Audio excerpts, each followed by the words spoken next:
ফুরিয়ে গেল একটি বছর, সময় হলো বিদায় বেলার। নতুন দিনে নতুনভাবে দেখা হবে আবার দুজনার। Happy new year.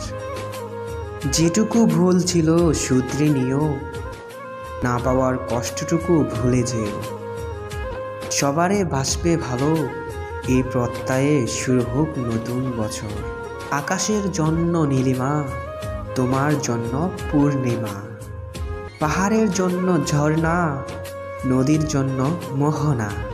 আর তোমার জন্য রইল নতুন বছরের শুভকামনা। নতুন পোশাক, নতুন সাজ, নতুন বছর শুরু আজ। মিষ্টি মন, মিষ্টি হাসি, শুভেচ্ছা জানাই রাশি রাশি। ফুল ফুটেছে বনে বনে, ভাবছি তোমায় মনে মনে। বলছি তোমায় কানে কানে, শুভ নববর্ষ। নতুন হাসি, নতুন গান, নতুন সকাল, নতুন আলো। নতুন দিন হোক ভালো। দুঃখকে ভুলে যাই, নতুনকে স্বাগত জানাই। Happy new year.